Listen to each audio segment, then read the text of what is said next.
सुंदरवन एक ऐसा जंगल जहां सुबह की पहली किरण पेड़ों के पत्तों से झूमती हुई नदी में नहाती थी और शाम को तोते पुराने गीत गुनगुनाते थे। पर यह शांति तब टूटी जब एक दिन विशालकाय काला गोरिल्ला जंगल के दक्षिण में दिखा।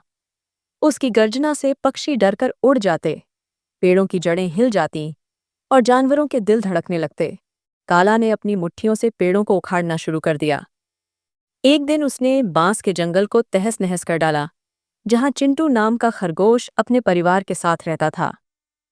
चिंटू की मां ने रोते हुए कहा, यह गोरिल्ला हमें क्यों सताता है? क्या हमने कोई पाप किया है? जानवरों की सभा में बजरंग हाथी ने गंभीर स्वर में कहा। काला को रोकना होगा, नहीं तो सुंदरवन का अस्तित्व खतरे में है।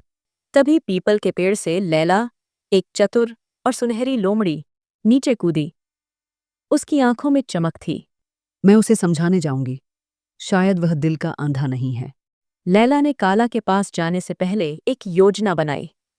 वह उसके पसंदीदा फल, जंगली केले का ढेर लेकर पहाड़ी पर पहुंची। काला ने गुर्राते हुए पूछा, तुम मेरा मजाक बना रही हो? नहीं, मैं दोस्ती का तोहफा लाई हूं। बताओ, तुम्हें इतना गुस्सा क्यों है? काला ने एक पल को चुप रहकर केले उठाए, फिर अचानक उसकी आंखों में आंसू आ गए। उसने एक टूटी हुई लकड़ी की गुड़िया निकाली। लैला ने धीरे से कहा, पर यह जंगल तुम्हारा भी घर है। हम सब तुम्हारे दुख में साथ हैं। लैला ने सब जानवरों को काला की कहानी सुनाई। तभी टोटा तोता, जो सैकड़ों साल पुराने रहस्य जानता था, बोला, काला के पूर्वज इस जंगल के रक्षक थे।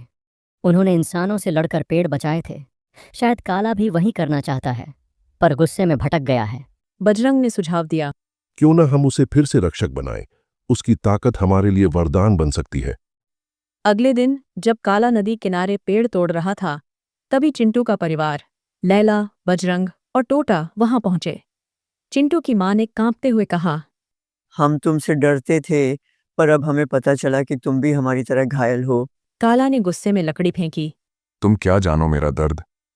लैला ने उसकी ओर बढ़कर कहा, हम जानते हैं, और हम तुम्हारे साथ नया घर बनाना चाहते हैं, वहीं जहां तुम्हारी बहन की गुड़िया रखी थी। यह सुनकर काला का चेहरा नरम पड़ गया। उसने धीरे से लकड़ी उठाई और बोला, माफ करना, मैंने तुम्हारा घर तोड़ा।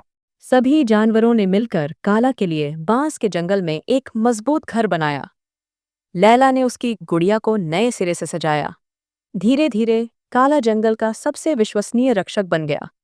वह पेड़ लगाता, इंसानों को जंगल से दूर रखता और चिंटू को नए रास्ते सिखाता। एक दिन जब इंसानों ने फिर से जंगल काटने की कोशिश की, तो काला ने उनके सामने डटकर गर्जना की। उसकी आवाज सुनकर सारे जानवर एकजुट हो गए। इंसान भाग खड़े हुए। लैला ने मुस्कुराते हुए कहा, अब हमारे पास सच्चा रक्षक है।